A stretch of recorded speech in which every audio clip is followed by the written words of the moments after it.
What is recce? होता क्या है ये पूरा फिनोमेना क्या है ये रेकी का? रेकी जो है आपके लिए एक फेवरेबल कंडीशन क्रिएट करता है आपके अंदर कि आप हील हो सको। मतलब कोई भी बीमारी, सर दर्द से लेकर कैंसर तक, नॉर्मल स्ट्रेस से लेकर डिप्रेशन तक ठीक होते हुए देखा गया। How this is different than placebo effect? अगर रेकी इस चीज में हेल्प कर रहा है कि आपका माइंड रिलैक्स हो जाए, आपको पॉजिटिव फील हो, आपको शांति महसूस हो और आप बोलो कि यस मैं अब ठीक हो सकता हूँ, तो वो इस चीज के लिए हेल्प कर रहा है। तो प्लेसिबो तो ऑलरेडी है हर जगह पे। दो शब्द का प्रयोग किया, सुख और आनंद।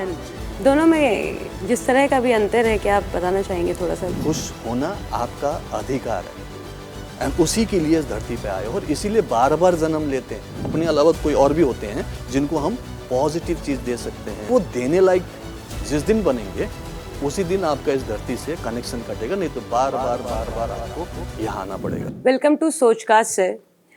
आज मैं आपसे सबसे पहले तो यहीं से शुरू करूंगी कि ये जो शब्द हम लोग सुनते हैं ना, रेकी, हीलिंग, तो बहुत लोग इसको हो सकता है जो ज़्यादा फॉलो करते हो वो हमसे ज़्यादा डीप समझते हो। हम लोगों को तो आज तक ये समझ ही नहीं पाया ये जो रेकी शब्द है ये है क्या, ये किस पे फंक्शन करता है, कैसे वर्क करता है, व्हाट इज रेकी?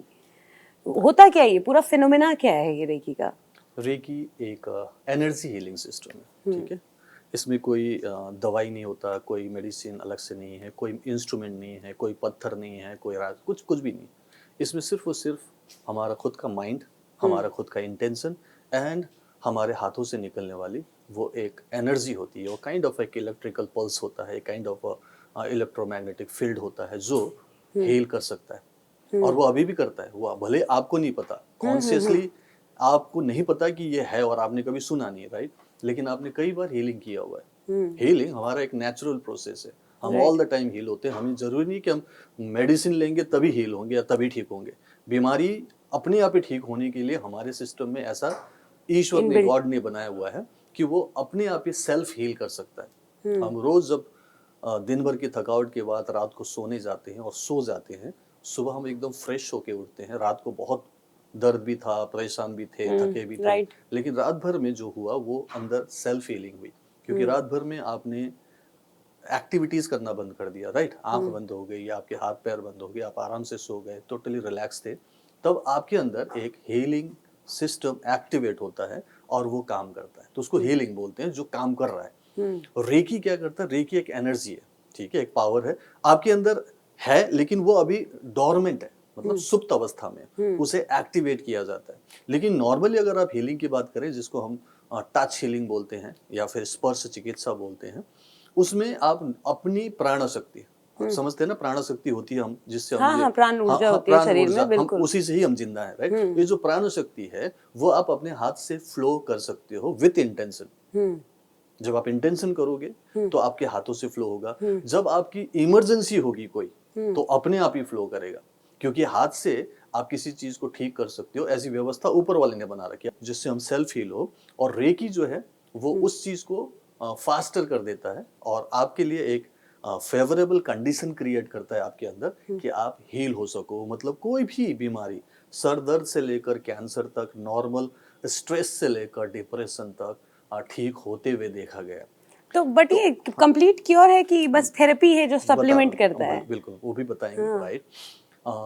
नॉर्मली हम as a healer, as a master, मैं जो लोगों को रेकमेंड करता हूँ, ये नहीं कहता कि आप मेडिसिन छोड़ दो, ट्रीटमेंट छोड़ दो, नहीं। आप कुछ ना कुछ ट्रीटमेंट ले रहे हो, मेडिसिन आपका चल रहा है, राइट। अब उसके साथ साथ इसे भी कर लो। जैसे मान लो किसी को डायबिटीज का काइंड ऑफ मेडिसिन चल रहा है, अब वो तो चल ही रहा है। हम उनको नहीं बोलेंगे कि आप बंद कर दो। बंद कर देंगे तो उनका बहुत ज्यादा शुगर लेवल बढ़ेगा और उससे बहुत सारे उनके बॉडी पार्ट्स में प्रॉब्लम आ सकता है, ऑर्गेन्स में कुछ दिक्कत आएगी। तो इसमें बोलता हूँ कि नहीं, उसको चलने दो।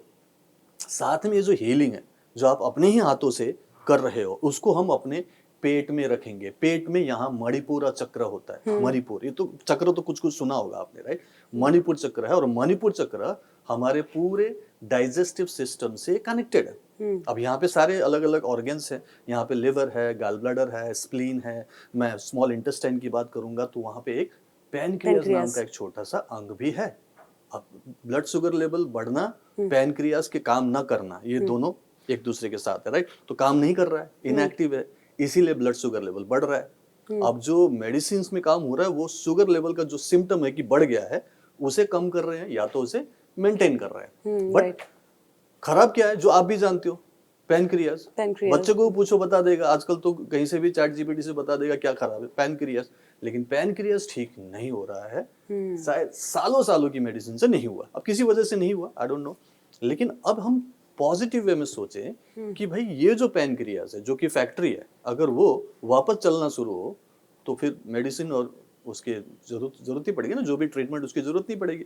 तो हम क्या करते हैं, जब हम अपने मणिपुर चक्र की हीलिंग करते हैं तो वो ऑटोमेटिकली आसपास के अंगों को भी हील करने लगता है। तो not only sugar, blood pressure भी ठीक होने लगेगा, लिवर सिरोसिस ठीक हो सकता है, आपके सारे जो डाइजेस्टिव इश्यूज हैं जिसको एसिडिटी बोलते हैं, ब्लॉटिंग बोलते हैं, जो भी प्रॉब्लम है वो भी ठीक होने लगता है। और सबसे अच्छी बात क्या बताए, ये तो सिर्फ मैंने सिम्टम्स बताए, बीमारियां बताएं, आपका कॉन्फिडेंस लेवल बढ़ता है, आपकी एनर्जी लेवल बढ़ती है, इससे आपके काम करने की ये जो आपका आउटपुट बढ़ जाता है। But how this is different than placebo effect then?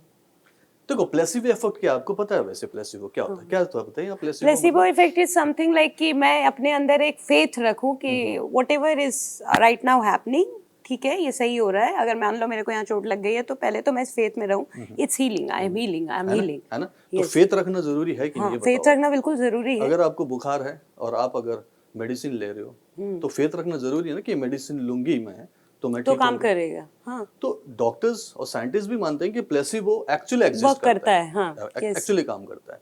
क्योंकि एक इंसान चाहे वो किसी भी टाइप की बीमारी से गुजर रहा हो, चाहे कोई भी बीमारी हो, अगर वो ये बोले और विश्वास करे और एकदम फैसला करे कि मैं कभी भी ठीक नहीं होऊंगा, मैं किसी भी ट्रीटमेंट से ठीक नहीं होऊंगा, और वो ठीक नहीं होगा, वो तो नहीं होगा, नहीं होगा, राइट। और कई बार ऐसी भी होता है कि डॉक्टर्स के पास एक इंसान बार बार पेशेंट जाता है और वो बोलता है कि डॉक्टर साहब मुझे देखो ना, मुझे चेक करो ना, और वो चेक कर रहा है, वो देख रहा है, 2-3 दिन के ऐसे दवाई भी दे दी, वो बोलेगा, फिर आगे वापस बोलेगा नहीं मेरे को तकलीफ है, मेरे को प्रॉब्लम है। अब डॉक्टर को पता है इनको कोई प्रॉब्लम नहीं है, तो डॉक्टर लास्ट में क्या बोलते हैं, हार हार के बोलेंगे कि जाओ भाई कहीं घूम फिर के आ जाओ, किसी हिल स्टेशन में चले जाओ, हवा पानी बदलो।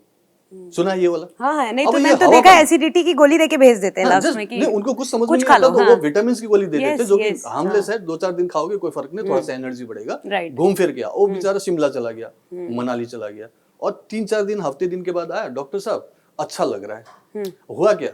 अब ये भी एक प्लेसिबो है ना, राइट। Right. वो घूमने गया और डॉक्टर ने बोला कि भाई ये 2-4 गोली खा लेना जो कि विटामिन का था, तो वो ठीक हुआ। अब उसका अंदर का खुद का विश्वास भी तो काम कर रहा है ना, क्योंकि जब तक मैं पॉजिटिव नहीं हूं, जब तक मेरे पास एक रे ऑफ होप, एक आशा की किरण नहीं है, मैं कैसे ठीक हो सकता हूँ, राइट। तो अगर रेकी इस चीज में हेल्प कर रहा है कि आपका माइंड रिलैक्स हो जाए, आपको पॉजिटिव फील हो, आपको शांति महसूस हो, और आप बोलो कि यस मैं अब ठीक हो सकता हूँ, तो वो इस चीज के लिए हेल्प कर रहा है। तो प्लेसिबो तो ऑलरेडी है हर जगह पे, राइट। तो प्लेसिबो होना बहुत जरूरी है, चाहे वो मेडिसिन लेता हो या कोई भी नेचुरल थेरेपी से हील करता हो।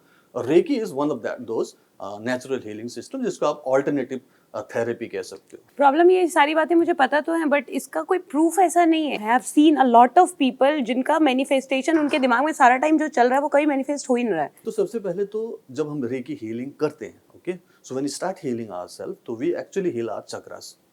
7 चक्रास होते हैं, सब चक्र का अलग अलग फंक्शंस है, अलग अलग हमारे ऑर्गन्स हैं, उनके साथ ये कनेक्टेड है, और इसके अलावा डिफरेंट सिचुएशन से भी कनेक्टेड होता है, राइट। जैसे कि रूट चक्र की बात करेंगे तो वो हमारे रिप्रोडक्टिव ऑर्गन से रिलेटेड है, लेकिन हमारे लोअर लिम्ब से पूरा कनेक्टेड है, ठीक है। जिसको घुटने में दर्द होता है, वेरिकोस वेन्स का प्रॉब्लम होता है, पैर में कमजोरी है, उसका मतलब उसको रूट चक्र में प्रॉब्लम है। अगर उसको फियर है, ज्यादा से ज्यादा उसका काइंड ऑफ फोबिया है, राइट, और उसको हमेशा चिंता होती रहती है, इसका मतलब है इनसिक्योरिटी है। इनसिक्योरिटी है तो उसका रूट चक्र डिस्टर्ब चल रहा है, और रूट चक्र अगर ठीक होता है तो उसको आगे धीरे धीरे मनी ब्लॉकेजेस दूर होते हैं और वो फाइनेंशियली फ्री हो सकता है अगर वो पूरी तरह से बैलेंस कर ले। लाइकवाइज आपका सैक्रल चक्र है, मणिपुर चक्र, सबका अलग अलग फंक्शन है, तो हम उनको हील करते हैं। और ये हर चक्र, हर एक काइंड ऑफ ऑर्गन्स जो वाइटल ऑर्गन्स उनसे सबसे कनेक्टेड है, तो धीरे धीरे आपकी जो भी बीमारी है उससे रिलेटेड वो ठीक होता है। तो हम लोग हीलिंग जब करते हैं, रेकी जो है वो मेनली रूट कॉज को ठीक करता है। आप बोलते हैं कि प्रूव नहीं हुआ, मेरे पास थाउजेंड्स ऑफ एग्जाम्पल है, थाउजेंड्स मतलब 1 2 4 10 15 की बात नहीं कर रहा हूँ। सो थाउजेंड्स ऑफ एग्जाम्पल में कोई एक डायबिटीज का पेशेंट है जो 5 साल 10 साल 15 साल 20 साल से मेडिसिन या फिर जो भी ले रहा है अलग से ट्रीटमेंट, अब वो पर्टिकुलर बीमारी उनकी ठीक नहीं हो रही है, किसी वजह से मेंटेन कर रहे हैं, ठीक है, और धीरे धीरे देखा भी ये गया कि डोज भी बढ़ रहा है, तो हम बोलते हैं कि कोई बात नहीं, वो ट्रीटमेंट लेते रहो, बिकॉज अगर नहीं लिया तो हो सकता है रातों रात में कुछ हो जाए, क्योंकि इमरजेंसी कुछ भी हो जाएगा, तो वो आपको एटलीस्ट हेल्प कर रहा है, आपकी जान बच सकती है, आप उसको लेते रहो।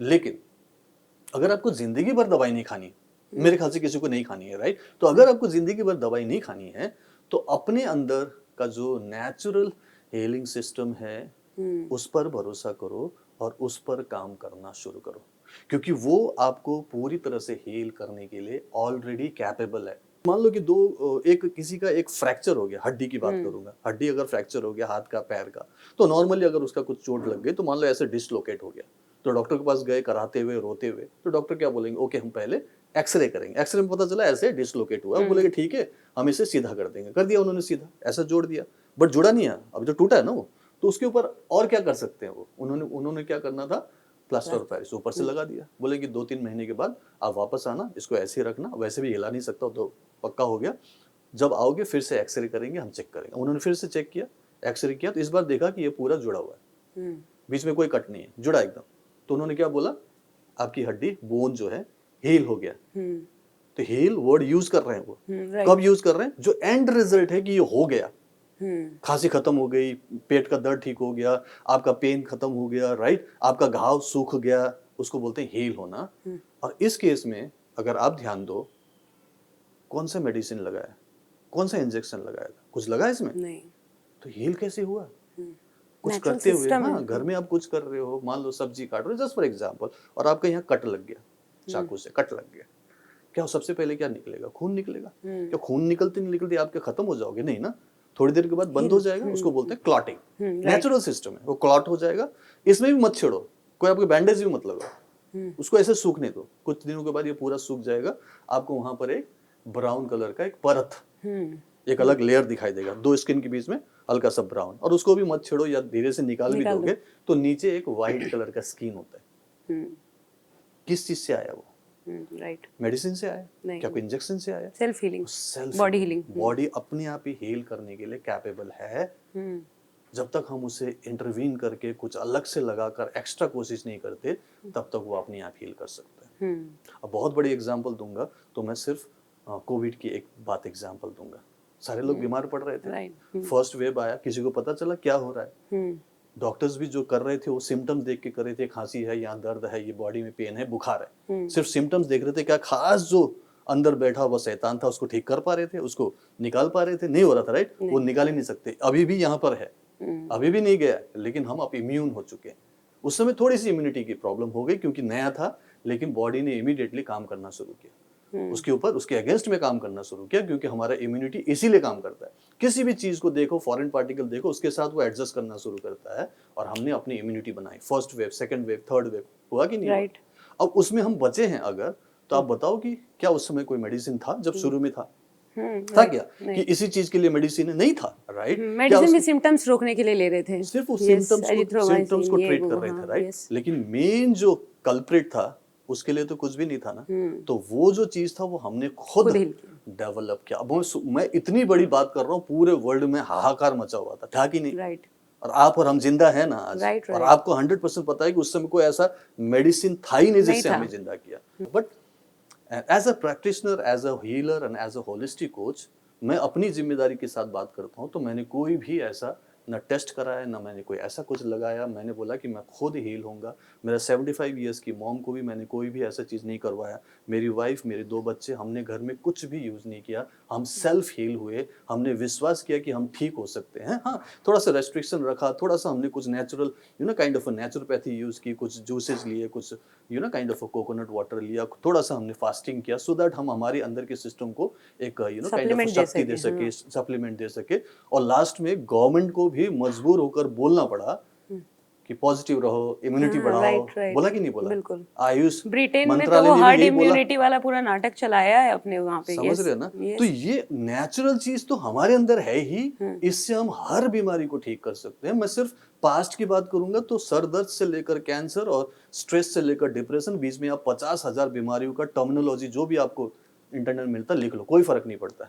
2 केस बताता हूँ, एक होता है प्री बर्थ कंडीशन, एक होता है post birth condition. Pre birth में माँ के गर्भ में ही कुछ गड़बड़ हो जाए, उसको नहीं ठीक कर सकते। अनडेवलप्ड है, कुछ चीज़ ठीक नहीं हुआ, ब्रेन पूरा डेवलप नहीं हुआ, ठीक है, उसको कुछ ऑक्सीजन नहीं मिला या फिर कुछ प्रॉब्लम हुई, उसका ब्रेन अच्छे से काम नहीं किया, बर्थ के टाइम पे कोई दिक्कत आ गई, कॉम्प्लेक्स कई सारे होते हैं ना, कॉम्प्लेक्सिटी आ जाती है, उस समय बच्चा अगर पैदा हो तो उसको स्पेशल चाइल्ड बोलते हैं, मेंटली रिटार्डेड बोलते हैं ना, उसको पूरी तरह से ठीक नहीं कर सकते। ये मैं पूरा खुले बोल रहा हूँ, वो पूरी तरह से ठीक नहीं होगा। लेकिन एग्जाम्पल्स मेरे पास ऐसे ऐसे हैं कि 5 साल का बच्चा, 18 साल का बच्चा, 27 साल का बच्चा, उनको बच्चा ही बोलते हैं, स्पेशल चाइल्ड है, ठीक है, और वो कुछ नहीं कर पाते हैं, कोई रिएक्शन नहीं दे पा रहे, चल फिर नहीं रहे हैं, नॉर्मल नहीं है वो लोग, लेकिन उनकी माँ को ऐसा रेकी सिखाकर उनको हीलिंग कराने से एक तो माँ पॉजिटिव हुए, उनको भी एक रे ऑफ होप मिला, खुश रहने लगे, भगवान को थैंक यू बोलने लगे। पहले कुछ और भाव थे, लेकिन अभी पूरा उनका नेचर बदल गया, उनका पूरा भाव बदल गया। अब वो अपने बच्चे को अलग नजर से देख रहे हैं,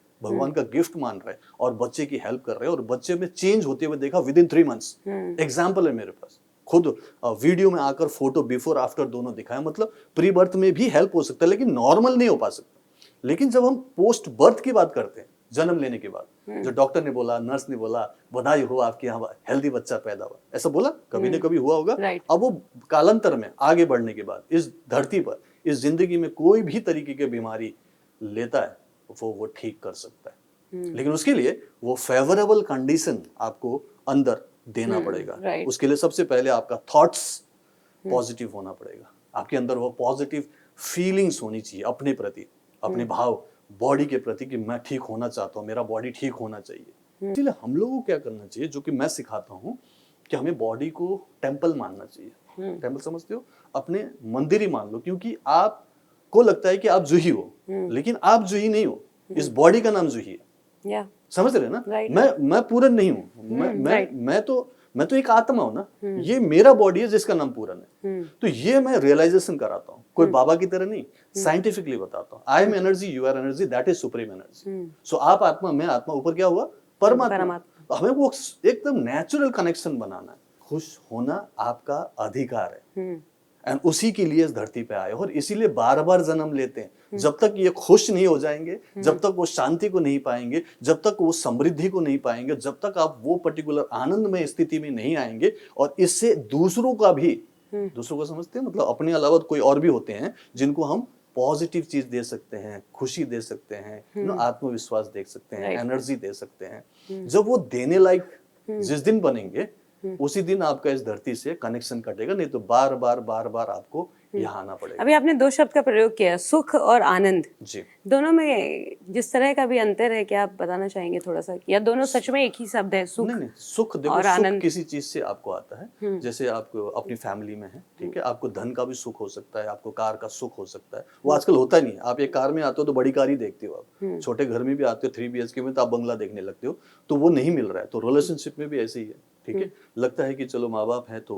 खुशी मिलेगी, सुख मिलेगा, मिलता नहीं। फिर हमें लगता है भाई बहन होना चाहिए, फिर लगता है कि हस्बैंड वाइफ होना चाहिए, फिर लगता है कि बच्चे होने चाहिए। तो उससे हमें एक फैमिली के ना छत के नीचे जब आप फैमिली में होते हैं तो उसको सुख बोलते हैं। जब आप थके हारे अपने घर आते हो तो आपको वो सुख की अनुभूति होनी चाहिए, मतलब लगना चाहिए कि हाँ यार शांति है, सुख है।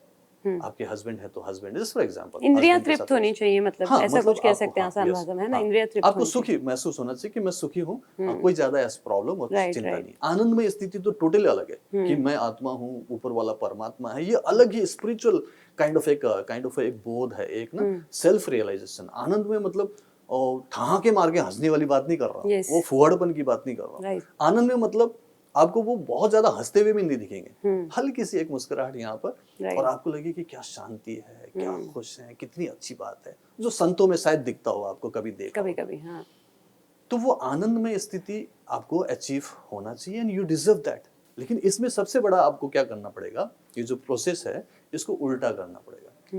ये जो फॉर्मूला मान के चल रहे हैं ना कि सभी लोग यही कर रहे हैं कि हमें सक्सेसफुल होने के लिए क्या करना है, पढ़ाई लिखाई करनी है, कॉलेज करना है, अच्छे अच्छे स्किल्स डेवलप करने हैं, कुछ बनना है, कहीं पहुंचना है, उसके बाद आपको कुछ खरीदना है, उसके बाद आप अपना फैमिली बनाते हो, और उसके बाद आप बच्चे करके आपको खुशी मिलेगी बीइंग फॉर्म में। तो ये doing, having and being form, ये जो बीइंग है उसको हमने एक्चुअली जानबूझकर, इनफैक्ट सबकॉन्शियसली खुद ही फ्यूचर में रखा हुआ है, कल में रखा है। आज हम ये काम करेंगे, आज हम ये मेहनत करेंगे, आज हम परेशान रहेंगे, खुश तो कल ही होंगे, ये हमने खुद ही माना हुआ है। तो ये हमारी खुद की नेगेटिव प्रोग्रामिंग होगी है सबकॉन्शियस माइंड की। तो मैंने इस फॉर्मूले को उल्टा कहा है। अब मैं बोलता हूँ उल्टा करो, पहले ही बीइंग फॉर्म में आ जाओ, क्योंकि किसी भी चीज से, परिस्थिति से, पैसों से तो आए नहीं, ये तो पता चल गया हमें, तो फिर हम क्यों बेकार में उसके लिए वेट करेंगे कि कभी आएगा। आज ही हो जाओ ना, कौन रोक रहा है आपको। आज बीइंग फॉर्म में आ जाओ। कौन सा बीइंग फॉर्म है? मतलब जैसे हो उस नेचुरल अवस्था में आके वो हो जाओ, नो, टिक जाओ। नो, बीइंग फॉर्म मतलब बॉडी फॉर्म में नहीं आना है। हाँ, वही नेचुरल अवस्था तो आपकी Natural आत्मन की वो है, आत्मा की वही अवस्था। वही हाँ, यस। तो आपको आत्मा के जो बोध में है आना आप, है। हाँ। मैं आत्मा हूँ। जैसे आप आत्मा के बोध में आते हैं ना, उस पर्टिकुलर फीलिंग में, तो आप शांत नेचुरली हो जाते हैं, because that is your natural quality आत्मा का, बॉडी का नहीं है। बॉडी का तो बहुत सारी चीजें चल रही है जो हमने सोचा है और प्रोग्राम कर रखा है। बॉडी में तो बेसिकली पेन भी हो रहा है, बहुत कुछ हो रहा है, बीमारी है, दर्द बॉडी है, में तो प्रॉब्लम है, सेपरेशन फील होता हुआ भी दिख रहा है। बहुत कुछ है, राइट। Yeah. तो इसीलिए आत्मा के फॉर्म में जैसे आते हैं ना, तो सबसे पहले तो आपको शांति मिलनी शुरू होती है, because that is natural form, वो आएगा ही आएगा, राइट। फिर उसके बाद सबसे अच्छी बात है कि आपको अंदर से खुशी भी महसूस होगी। आप लोगों को माफ कर पाएंगे, फॉरगिवनेस रहेगा। चाहे आपने किसी ने भी हर्ट किया होगा, किसी ने भी आपके साथ गलत किया होगा, आप फॉरगिव कर पाएंगे, उनके साथ आप दुश्मनी नहीं लेंगे। आप बोले कोई बात नहीं, माफ कर देते हैं। फिर आप ग्रेटिट्यूड भी करेंगे, थैंक यू बोलेंगे। सो जैसे ही आप बीइंग फॉर्म में आते हैं ना, तो सबसे पहले तो आपका उनके साथ एक नेचुरल कनेक्शन बनता है। कैसे बनता है नेचुरल कनेक्शन? क्योंकि जब आप फिजिकली अपने आप को सोचते हो कि मैं फलाना ढिमकाना हूँ, तो आप बोलते हो कि ये मैं हूँ, बॉडी हूँ, तो ऊपर वाला आपको आइडेंटिफाई नहीं करता। ऊपर वाला भगवान ही मानना जरूरी नहीं, आप यूनिवर्स मान लो, ब्रह्मांड मान लो, जो कुछ भी, मानना, हाँ, ठीक है? जो भी एक सुप्रीम मान उनके सकते साथ, हो, वो हाँ। सुप्रीम एनर्जी के साथ हमारा कनेक्शन होना चाहिए। तो जैसे ही आप बोलते हो कि मैं आत्मा हूँ, तो वो आइडेंटिफाई करते हैं कि हाँ, ये आत्मा, मैं परमात्मा, दोनों का डीएनए एक ही है, एनर्जी फॉर्म में ना दोनों। तो जैसे हम बोलते हैं कि आई एम आत्मा, बीइंग फॉर्म में आ गए, ऊपर वाला बोलता है यस, अब आप मेरी जिम्मेदारी हो, क्योंकि तू मेरा बच्चा है, तू मेरी संतान है।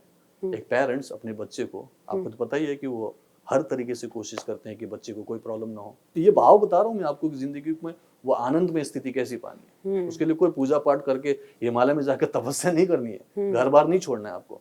इसी जगह पर जहाँ आप काम कर रहे हो, तो कर्म भूमि है ना, हम कर्म करने के लिए आते हैं, कर्म तो करना ही पड़ेगा, ठीक है। तो जो कर्म कर रहे हो अच्छा कर रहे हो, बट थिंग इज अल्टीमेटली जो चाहे अभी पालो, that is just a state of mind only.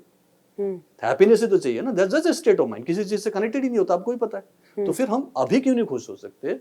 उसके लिए जस्ट एक small realization, I am an atma, that is paramatma, और मैं उसकी संतान हूँ। बस ऐसे ही आए। अब आपको क्या करना है? हैविंग फॉर्म में आना है। हैविंग फॉर्म में चीजें नहीं जमा करनी है, पहले हम चीजें जमा कर रहे थे ना, अब जमा नहीं करनी। ऑलरेडी जो आपके पास है, ऊपर वाले ने बहुत कुछ दिया ना अब तक, जो भी लाइफ में है, थैंक यू बोलिए। माँ बाप से शुरू करें, भाई बहन से शुरू करें, स्कूल से शुरू करें, कॉलेज से शुरू करें। उसके बाद जो भी चीजें जमा की हैं, कुछ भी नहीं समझ में आता तो बॉडी को ले लीजिए, जो चले जा रहा है। Right. इस तरीके के पोल्यूटेड माहौल में भी चल रहा है, इस कैओस में भी चल रहा है, उस दर्द में जो आपने कहा, उस हर्ट में, सब में चल रहा है ना। तो उसके लिए थैंक यू बोले ना, चल तो रहा है, सांस तो आ रही है, बात तो कर रहे हैं हम लोग, है ना। तो हैविंग फॉर्म में हमें ग्रैटिट्यूड करना है, और ग्रैटिट्यूड करते ही आप पॉजिटिव फील करेंगे। आपको लगेगा कि नहीं है, नहीं है, नहीं, हमारे पास तो बहुत कुछ है, ऊपर वाले ने बहुत कुछ दिया हुआ है, राइट। एंड देन फिर उसके बाद जब आप ग्रैटिट्यूड में हैं, आप खुश हैं, पॉजिटिव हैं कि यस, भगवान ने, ऊपर वाले ने बहुत कुछ दिया है, ना करो ना जो करना चाहते हो, कौन रोकता है? कुछ भी करो, लेकिन अब वो एक्सपेक्टेशन नहीं है कि मैं ये खरीद लूंगा, मैं वो बन जाऊंगा, मैं वो पहुंच जाऊंगा तो मुझे खुशी मिलेगी, तो मुझे वो आनंद में स्थिति मिलेगी। बट ये वाली जो स्थिति है, of course no doubt, meditation, spirituality, अध्यात्म भारत का पूरा यही समझाता रहा है कि अहम ब्रह्मास्मि, I am the creator of my own reality. But as a normal इंसान जो मैं देख पाती हूँ कि सपोज करिए कि एक ऐसी फैमिली है जिसमें मान लो मैं ही हूँ, मेरा परिवार है, हस्बैंड है, बच्चा है, एंड आज मेरे को स्कूल में एक फीस भरनी है उस बच्चे की 50,000 रुपये, और किसी कारण से मेरे पास अभी नौकरी चली गई है। So I am coming to you and I'm asking to you कि what to do right now, right now in this situation, and you are telling me you have to understand that you are the creator, so do it, feel it, be it. But right now practical position पे as a society, क्योंकि हम society में रह रहे हैं, I understand that I am the creator of my own reality, but this is too tough to make other people understand at their worst situation. How to convince these things? सबसे पहली बात तो आपके साथ जो भी हो रहा है, whatever is happening with you now at this particular moment, चाहे आप बीमार हैं, चाहे आप गरीब हैं, चाहे आपके रिलेशनशिप पूरी तरह से खराब है, वो आप ही की अपनी ही इंटरनल फ्रीक्वेंसी, आपके खुद के कर्म, Right. आपका ऑरा, उसका ही रिफ्लेक्शन है। राइट। उसको कोई नहीं नकार सकता। जैसा सोचोगे वैसे ही बनोगे, जैसा कर्म करोगे वैसे ही वैसा ही फल मिलेगा। पाओगे। अगर वो आज 50,000 रुपये उसको जमा करना है तो जमा करना, उसमें मैं कुछ नहीं कर सकता, कोई बाबा आशीर्वाद देख के कुछ नहीं कर सकता, स्वयं ब्रह्मा भी आके नहीं कर सकता, उसको खुद जुगाड़ तो करना पड़ेगा। लेकिन तेरी अवस्था ऐसी क्यों हुई कि तू आज गरीब है? किसने बोला था कि तेरे को काम नहीं करना है, पैसे नहीं जमा करने हैं, 50,000 रुपीज बच्चे का देना है? पहले से व्यवस्था क्यों नहीं की? तो जिम्मेदारी क्यों नहीं लिया भी तो सिचुएशन कुछ भी हो, काम क्यों नहीं किया ढंग का? तो उसमें एक फाइनेंशियल एजुकेशन भी नाम की चीज होती है, एक मनी कॉन्शियसनेस की बात होती है, एक पॉजिटिविटी की बात होती है, काम भी तो कुछ करना पड़ेगा, वो भी तो होती है। वो सारी चीजें उन्होंने नहीं की है। तो अगर वो मेरी बात समझे तो आज से तो ठीक करो ना, आज से अपनी सोच बदलो, आज से अपना काम बदलो, आज से कुछ अच्छा करना शुरू करो। तो ये व्यवस्था, ये जो आज सिचुएशन है, अगली बार नहीं आएगा ना। अभी तो कुछ नहीं कर सकते, because this is the reflection of what you have been thinking in the past. ये आपके साथ क्यों हो रहा है? फर्स्ट ऑफ ऑल इसलिए हो रहा है क्योंकि आपकी यहाँ जो जहां से स्टार्टिंग होता है मैनिफेस्टेशन, आपकी थॉट्स नेगेटिव है पैसों को लेकर। आप एबंडेंस माइंडसेट में नहीं हो 100%। जो गरीब है वो एबंडेंस माइंडसेट में नहीं हो सकता। वो स्केर्सिटी मेंटालिटी के साथ जी रहा है, गरीबी के भाव से जी रहा है। और ईश्वर ने कभी नहीं कहा कि तुम गरीब रहो। तो यहाँ पे मैं कनेक्शन बना तो रहा हूँ, बनाने दीजिए। पहले समझेंगे ना, वो कनेक्शन पहले बनाना, वो अंडरस्टैंडिंग जरूरी है। मैं भी गरीब था, मैं सर्विस ज्वाइन करने से पहले गरीब था, मुझे प्रॉब्लम थी, माँ बाप की मैंने मजबूरी देखी, पैसों की कमी देखी। मेरे पास बाइक का तो मैं सपना नहीं देख सकता, मैं साइकिल खरीदने लायक नहीं था। तो मैंने एयरफोर्स, इंडियन एयरफोर्स, फौज इसलिए ज्वाइन किया। 20 साल मैंने उसी स्केर्सिटी में ही बिताया, क्योंकि वहां पे लाखों करोड़ों रुपए नहीं कमाता था मैं। एक लिमिटेड सैलरी होती है एक फौजी सिपाही की, और उसमें मैं अपना तो देख सकता हूँ, मैं अपना खर्चा निकाल सकता हूँ, मेरे को अपने परिवार को भी देखना है। कल जाके मेरी शादी हुई तो मेरी अपनी दूसरी फैमिली को भी देखना है। स्केर्सिटी में बिताया। तो क्या मैंने अपने माइंड को ऐसे ही रखा कि मैं गरीब ही रहूंगा? नहीं, मैंने उस पर काम किया, मैंने अपना नॉलेज बढ़ाया, सर्विस में रहते हुए अपना नॉलेज बढ़ाया, अपने स्किल्स डेवलप किए, अपना एक एटीट्यूड बनाया कि मैं ऐसे गरीब नहीं रहूंगा।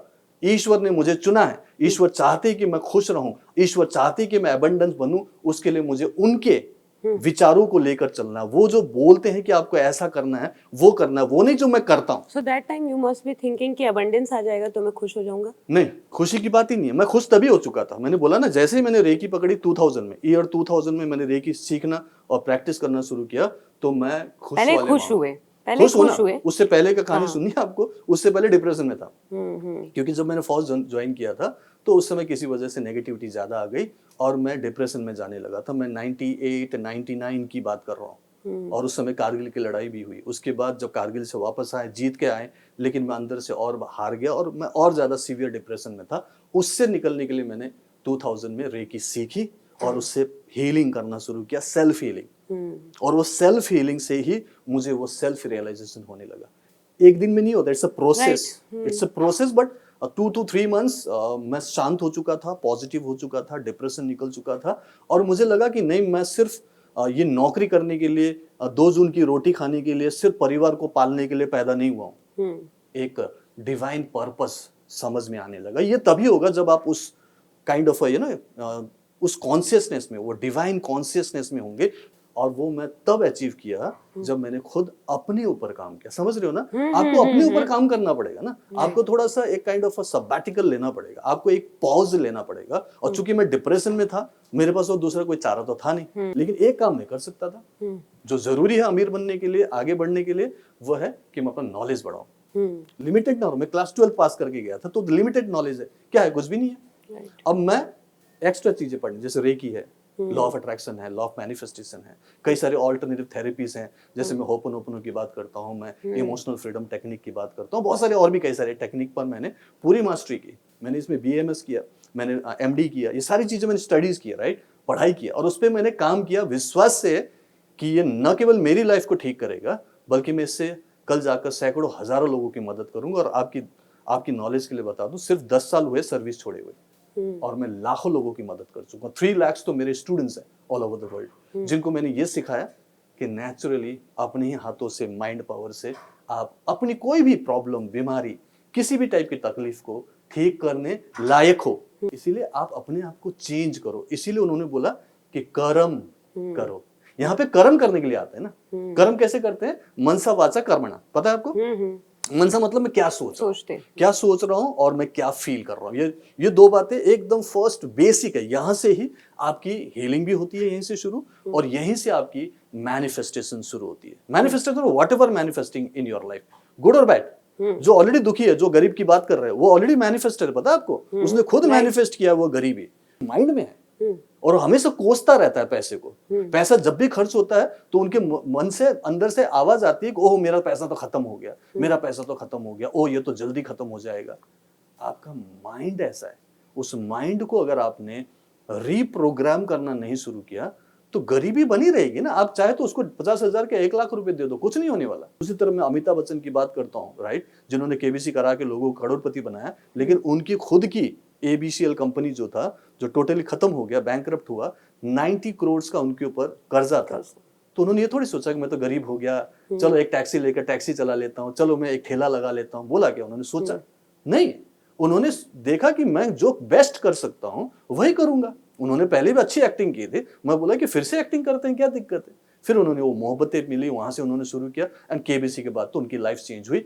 Consciousness I am talking about. तो व्हाट इज हैपनिंग इज कि जो गरीबी है, बीमारी है, परेशानी है, ये सब हमारे खुद के अपनी सोच और भाव और बिलीफ का ही रिजल्ट है। उसे चेंज करना है। और मैं जो रेकी प्रैक्टिस कराता हूँ उसमें वो जो डिवाइन एनर्जी है, जो कि खुद गॉड की, ऊपर वाली की, मान के चलो एक टेक्नोलॉजी है, उन्होंने खुद इसे क्रिएट किया हमारे लिए ताकि हम अपनी सेल्फ हीलिंग एक्स्ट्रा कर सके। क्योंकि कलयुग में ये जरूरत है, क्योंकि हमारे बहुत सारे लोग हैं आसपास में जो बिलीव नहीं करते इस चीज पे। ठीक है, तो कलयुग में ऐसा है। सतयुग में जरूरत नहीं थी, त्रेता युग में भी जरूरत नहीं थी, आपके द्वापर युग में भी कोई जरूरत नहीं थी, क्योंकि वो लोग बिलीव करते थे, उस समय कॉन्शियसनेस ऐसा था। लेकिन कलयुग है ना ये, तो लोगों को जबरदस्ती विश्वास दिलाना है। मैं नहीं कराता, मैं बोलता हूँ साइंस को समझो, जैसा सोचोगे वैसे ही बनोगे। तो सोच बदल लो ना। तो बीमारी ठीक करनी है तो उसमें और कोई उपाय ही नहीं है कि आप अपने बॉडी को मंदिर मानो। तो मंदिर में जब जाते हैं, नहा धो के जाते कि नहीं जाते, राइट, पूरी श्रद्धा से जाते हैं। वहां जाके आप जोर जोर से बात नहीं करते, गाली गलौज नहीं करते, इनफैक्ट फोन को भी साइलेंट में कर देते हैं, शांति बनाते हैं। और वो शांति आप क्रिएट करते हो, वापस ही में शांति वहां से लेके आते हो, लेकिन क्रिएटर तो आप हो, याद रखना। वो जो मूर्ति वहां पे हमने पत्थर की बना रखी है, उसमें भी हम शक्तिपात हम ही को करना पड़ता है। पंडित जी प्राण प्रतिष्ठा सब करते कि नहीं करते? उसके बाद हम ही विश्वास करते हैं, हम ही आरती करते हैं, हम ही पूजा पाठ करते हैं, और हम ही वहां पर पूरे भाव से पूरी एनर्जी क्रिएट करते हैं। और लास्ट में हमें जाकर वहीं से शांति लानी पड़ती है। तो आप अपने बॉडी के साथ क्यों नहीं करते? आप जो आत्मा हो, आप भी तो इस मंदिर में बैठने वाले भगवान ही तो हो ना। अहम ब्रह्मास्मि। हाँ, मैं आपको थोड़ा सा इंटरप्ट करूंगी, मैं क्योंकि 1999 और 2000 के उस फेज में ही घूम रही हूँ, मुझे लग रहा है अभी तक। दैट यू सेड कि 99 में ऐसा एक फेज आ गया वेयर यू फेल्ट कि बस बहुत हो गया, है ना। बट 99 तक आते आते से पहले भी एक पूरा समय था, अनुभव था, एक्सपीरियंसेस थे, जीवन के अलग अलग मोड़ थे, डिफरेंट डिफरेंट टेंजेंट पे ले जाने वाली गति थी।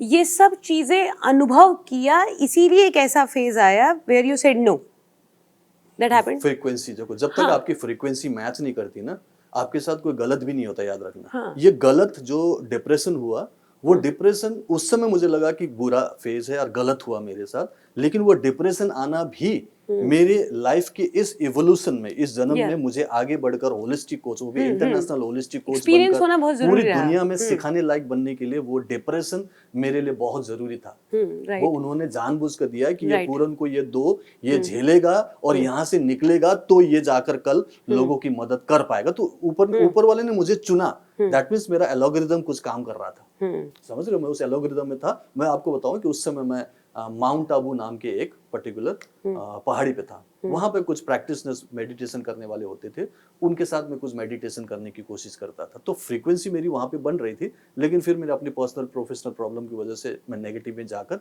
डिप्रेशन में चला गया। बट फ्रीक्वेंसी मेरी बन रही थी कि मैं सर्व का कल्याण करूँ, सर्व का शांति हो, दुनिया में शांति हो, काइंड ऑफ एक चल रहा था। मैं आत्मा, वो परमात्मा, एक फ्रीक्वेंसी बन रही थी, एक अंडरस्टैंडिंग बन रहा था। लेकिन वो डिप्रेशन जरूरी था, अदरवाइज हाँ, मैं right. नॉर्मल लाइफ जीता। राइट, अगर मैं नॉर्मल लाइफ जीता, पोस्टिंग सब कुछ करता, सही राइट, रहता, हाँ। 20 साल में मैं नहीं निकलता, मैं 40 साल तक करता, क्योंकि 60 साल तक आराम से कर सकता था। Right. और मैं 40 साल की उम्र में मैंने VRS लिया। तो ये क्यों लिया? क्योंकि मुझे लगा कि अब सिर्फ देश की सेवा नहीं, देश की सेवा तो कर ली, 20 साल हो गया और अच्छे से नौकरी किया, बहुत बढ़िया किया, जगह जगह गया, कारगिल भी हुई, सब कुछ हुआ। लेकिन मैंने बोला कि अब आगे की जिंदगी जो है सिर्फ देश के लिए नहीं, मैं विश्व के लिए करना चाहता हूँ। एक आर्ट ऑफ हीलिंग सीखा, एक कला सीखी ना मैंने, स्किल सीख लिया। फिर मैंने एक्सपेरिमेंट किया, लोगों पे देखा, किसी का स्ट्रेस कम हो रहा है, किसी का थोड़ा बहुत पेन कम हो रहा है, किसी को थोड़ी बहुत बीमारी भी ठीक होते हुए देखा। तो मैंने बोला कि ये तो काम करता है, मैं तो एक्सपेरिमेंट ही कर रहा था, राइट। उसके बाद फिर मैंने देखा कि जब अच्छे से काम कर रहा है, तो मैंने एडवांस कोर्सेज किए इसमें। 2005 तक ग्रैंड मास्टर बन गया। फिर उसके बाद BAMS MD ये सब भी किया मैंने, और ऑल्टरनेटिव थेरेपिस्ट कई सारे, एक नहीं कई सारे थेरेपीज में मास्टरी की हुई मैंने। तो उसी को मैंने कंबाइंड किया हुआ, रेकी एंड माइंड पावर बोलता हूँ, RMP। तो उसको पूरा कंबाइंड प्रैक्टिस कराता हूँ।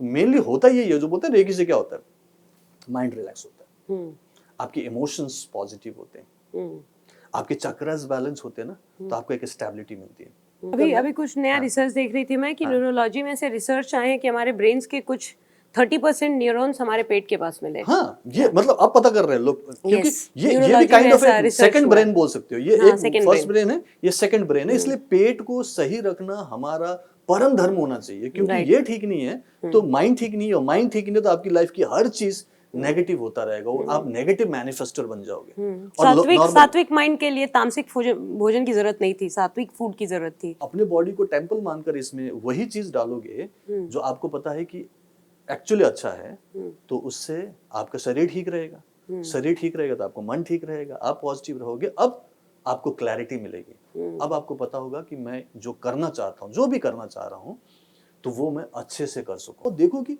आप सिर्फ अपने लिए ना जियो, दूसरों के लिए क्या कर सकते देखो ना, दूसरों को थोड़ा पॉजिटिविटी दे सको, थोड़ा सा उनको एक रे ऑफ होप दे सको। Right। और वो जरूरी है बीमारी से ठीक होने के लिए भी, गरीबी से निकलने के लिए भी, नेगेटिव रिलेशनशिप को बेटर बनाने के लिए भी, और शांति और खुशी के लिए आपको चाहिए तो जरूर वो पर्टिकुलर स्टेट ऑफ माइंड।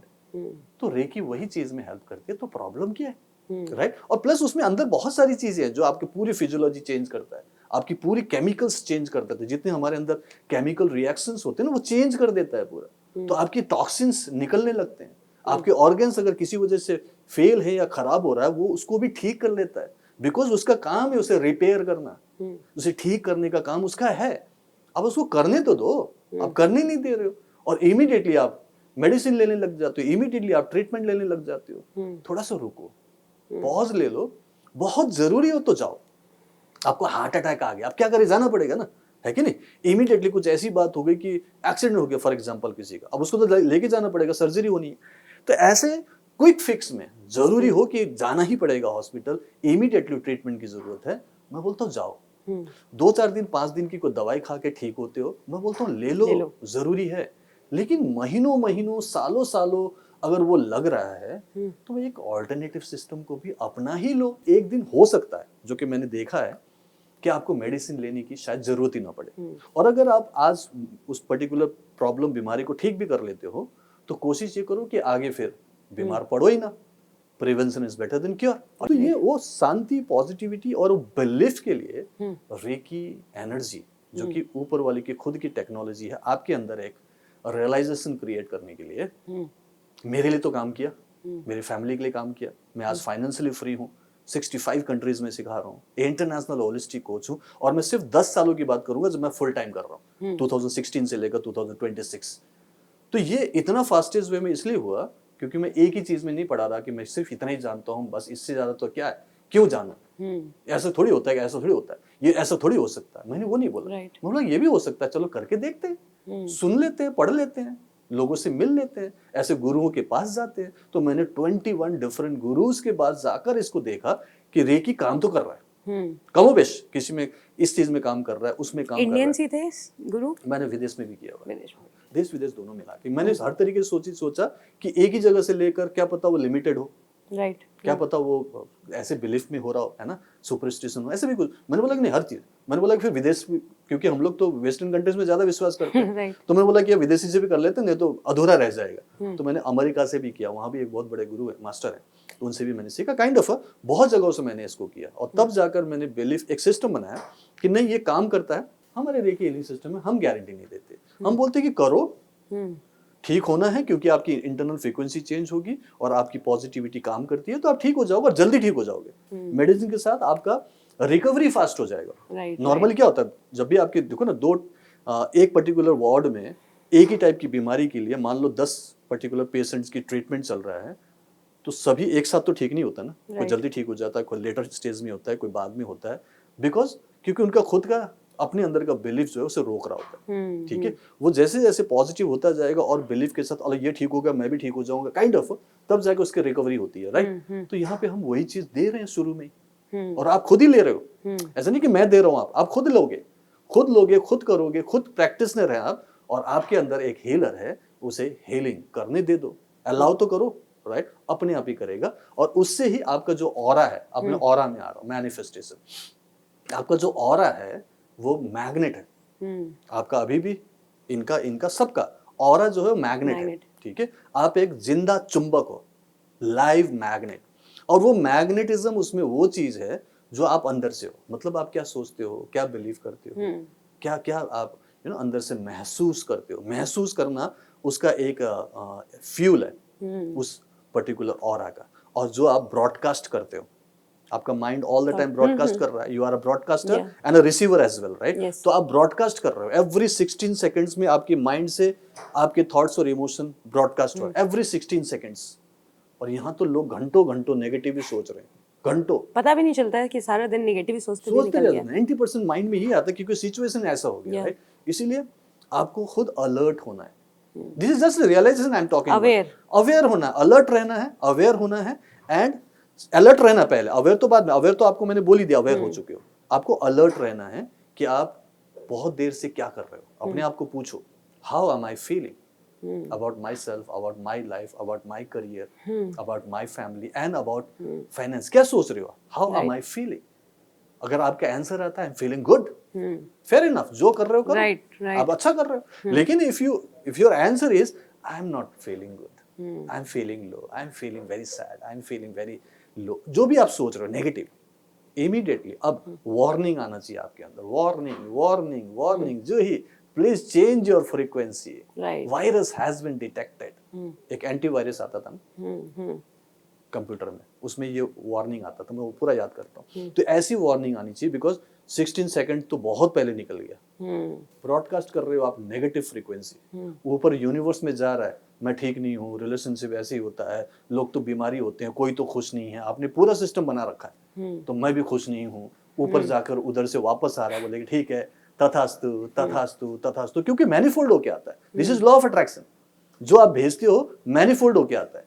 आपकी जैसे थॉट प्रोसेस और भी कितने लोग होंगे ना, बहुत सारे लोग होंगे, उन सबको भी पकड़ कर लाएगा, लो भाई लो, जो ही ले लो और ले लो और ले लो, सब कुछ, कोई खुश नहीं है, सब बीमार है, सब परेशान है, रिश्ते तो ऐसे ही होते हैं, फाइनेंस में तो आपको स्ट्रगल करना ही पड़ता है, पैसे पेड़ पे उगते नहीं है, मेहनत करते जाओ, मैं ही कुली नंबर 1 हूँ, करते जाओ। तो उन्होंने बोला तथास्तु, तो आप करते रहो, ठीक है। लेकिन उसके उलट आप पॉजिटिव सोचते हो। अभी इमीडिएटली आपने सोचा कि नेगेटिव हो रहा है, इमीडिएटली पॉजिटिव सोचना शुरू करो कि नहीं, खुशी मिल सकती है, हाँ, माइंड शांत होना चाहिए, मुझे सुख मिलना चाहिए, एंड आई डिजर्व इट, और ऊपर वाला मेरे साथ है, मैं आत्मा वो परमात्मा, हाँ, मेरी लाइफ चेंज हो सकती है। आपने सिर्फ यहाँ से थोड़ा सा अपना थॉट प्रोसेस चेंज किया, और 16 सेकंड से ज्यादा आपने ये सोचना शुरू किया, आप थोड़ा सा जानबूझ के, मतलब ऐसा कुछ हुआ नहीं है, बट आप सिर्फ प्रोसेस कर रहे हो। और जैसे आप पॉजिटिव सोचना शुरू किया, ये भी तो ब्रॉडकास्ट हुआ, और वहां से अब क्या आएगा, मैनीफोल्ड होके आएगा, ठीक है। अब इसी में थोड़ा सा दूसरा साइंस बता दूं, ठीक है। साइंस अपना बायोलॉजी के हिसाब से, हमारा बॉडी जो है वो 37 ट्रिलियन सेल्स से मिलकर बना है। ये जो सेल्स है, अलग अलग सेल्स हैं, ठीक है। अब ये सेल्स जो हैं, ये एवरी सेकंड मर भी रहे हैं और एवरी सेकंड नए भी बन रहे हैं, ये भी कंफर्म है, आपको पता है, राइट। अब ये सेल्स में ना, बाकी जो भी इसका साइंस होता है, इसमें खास क्वालिटी है, इसकी अपनी मेमोरी होती है, राइट। इसकी एक मेमोरी है, राइट।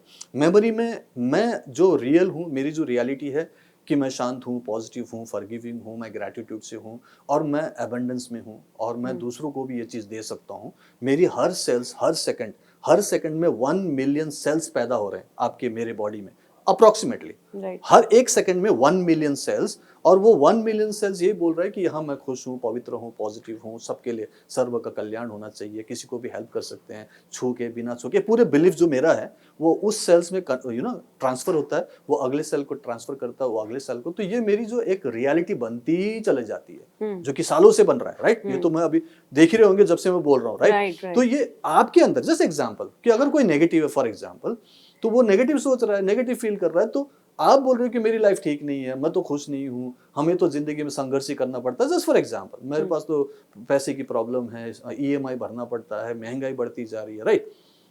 अब नेक्स्ट जो सेल पैदा हुआ, 1 सेकंड की बात कर रहा हूँ, 5 मिनट 10 मिनट भी नहीं, 1 सेकंड बाद जो पैदा हुआ वो 1 मिलियन सेल्स है, उसको भी वही मैसेज मिल रहा है, वो सेम मैसेज दूसरों को कैरी फॉरवर्ड कर रहा है, दूसरों को बता रहा है कि ये राइट ये यही सोच रहा है, फिर आगे बढ़ा, ये भी यही सोच रहा है, वो बिलीफ बनता चला गया। और उससे क्या बन रही है, उसके चारों तरफ क्या होता है, हर सेल के चारों तरफ इलेक्ट्रोमैग्नेटिक फील्ड है, और इलेक्ट्रोमैग्नेटिक फील्ड आपके बॉडी के चारों तरफ ऑरा में राइट है ना। और वो ऑरा अब पॉजिटिव मैग्नेट है क्या, नहीं ना, नहीं है, नेगेटिव मैग्नेट है, तो वो नेगेटिव ही तो अट्रैक्ट अट्रैक्ट करेगा ना। करेगा। This is reality. तो राइट जैसा आप सोचोगे और कर्म करोगे वैसे तो फल पाओगे। तो आपका ऑरा इटसेल्फ में ऑल द टाइम मैनिफेस्ट कर रहा है। ये जितनी बातें आप बता रहे हैं ऐसा सुन के लग रहा है, I must share with you, for 8 years I did Raj Yoga under Sarvapriyanand, and whatever you shared na, each and every phase I have seen those phase, I have realized that okay, it happens, everything phase होता है, no doubt phases होते हैं। you धीरे धीरे आप उस conditioning को हटाते हैं, धीरे धीरे आप अपने दिमाग पे बड़े लेयर्स को हटाते हैं, and one day you just emerge that okay, do you understand that you are the creator of your reality? Yes. Whatever has happened with you, this is happened because you were giving energy, either you wanted कि नहीं नहीं ऐसा हो नहीं जाना चाहिए मेरे साथ जीवन में, तो कहीं ना कहीं आप उसको भी तो अपनी एनर्जी दे रहे थे, Of course. है ना। Everything, हाँ, हर चीज, एवरीथिंग। बिल्कुल सही बात है। तो ये मुझे आपको सुन के ऐसा लग रहा था जैसे मैं रेकी और हीलिंग की बात नहीं सुन रही हूँ, मैं पतंजलि के अष्टांग योग की बात ज़्यादा सुन रही हूँ, और आपका वाला मेथड मुझे मोस्ट उधर की तरफ ज़्यादा, अपने इंडियन उसकी तरफ ज़्यादा इंक्लाइंड लगा। लॉ ऑफ मैनिफेस्टेशन को मैं नो डाउट मैनिफेस्टेशन की तरह नहीं मानती हूँ, मैं फिर उसको उसी तरीके से देखती हूँ, that may be concluded in one line, aham brahmasmi. बिल्कुल same. And when I say that aham brahmasmi, that the another line is tattvamasi. I am also a Brahm, you are also a Brahm. So I am creating, if I am creating my whole reality, you are also creating your whole reality. Of course, of course. And we need to understand these things. So मैं जहाँ तक आपकी पूरी recce वाले उससे समझ पाई कि सबसे पहले जो जरूरी है, you have to trust yourself. First of all, किसी भी परमात्मा और किसी भी चीज को मानने से पहले you have to understand that you exist, you are there. और प्रॉब्लम आज की जनरेशन के साथ जो मुझे लगता है ज़्यादा हो रही है, because I am also one of them, कि we know a lot of thing but we don't give time to process those things to ourselves, and that is why I also say कि sitting with yourself only, it's so compulsory. Of course.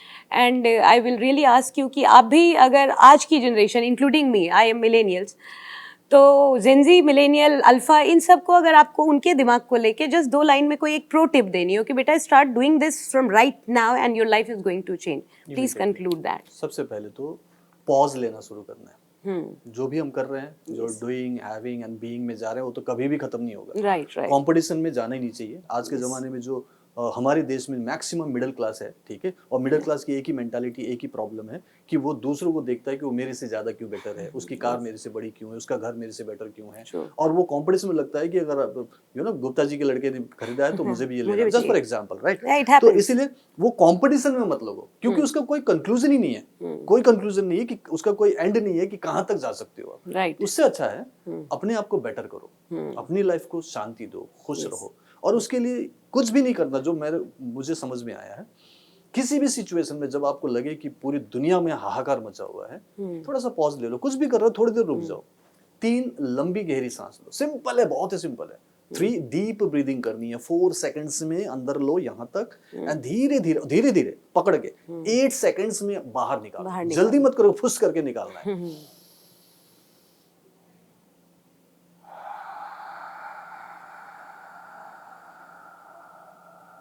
पूरा पकड़ के रखना है। जब आप breathing को ऐसे पकड़ कर अपने कंट्रोल में धीरे धीरे छोड़ोगे, सिर्फ 3 बार करके देखो, आपको शांति मिलेगी। आपको लगेगा कि चाहे कितना भी कैओस है चारों तरफ, ठीक है ना, सब कुछ ठीक है, कोई दिक्कत नहीं है। और अपने आप को कूली नंबर 1 मानना बंद कर दो कि सारी दुनिया का बोझ हम ही उठाते हैं। आपको लगता है कि आपसे ही दुनिया चल रही है। सच्ची बता रहा हूं, जिस दिन भगवान न करे आप यहाँ से चले गए, ऊपर जाके देखोगे कि अरे मुझे लग रहा था कि मेरे बिना नहीं चलेगा, चल रहा होता है। उस दिन कोई रोएंगे, 2-4 दिन और रोएंगे, 13वीं करेंगे, उसके बाद भूल जाते हैं सब अपने अपने काम में। और यहाँ तो आजकल तो 3-4 दिन में कर देते हैं। अच्छा, टाइम किसी के पास नहीं है तो कोई याद नहीं रखता है कि आप कौन हो, कितने बड़े थे, कोई फर्क नहीं पड़ता है। सब अपना अपना काम करेंगे, सब अपनी अपनी जिम्मेदारी निभाएंगे और सभी लोग इस धरती पर अपना कर्म करने के लिए आए हैं। आपको खुद के कर्म ठीक करने हैं, आपको इवॉल्व होना है, इस दुनिया को जीने के लिए एक अच्छी दुनिया बनानी है, खुशनुमा दुनिया बनानी है। तो कुछ कर लो, सर्व का कल्याण में क्या हो सकता है। और मैं जो भी अभी अगर अच्छे से देख रहे हैं, समझ रहे हैं, तो उनको बोलूंगा कि सिर्फ अपने बारे में मत सोचो, राइट, सर्व का कल्याण सोचो। और सोचो कि आज think on a larger perspective, हाँ। Don't behave like a doer, हाँ। Don't think like a doer, be an observer. बिल्कुल सब कुछ अपने आसपास को घटित होते हुए देखो और उससे पहले अपने अंदर चीजों को घटित होते हुए देखो। दैट यू सेड एक्चुअली, है ना। Thank you so much sir, you just enlightened us So nice of you. Again Thank and you so again. much. Thank you so much sir, Thank you so much. Thank you sir.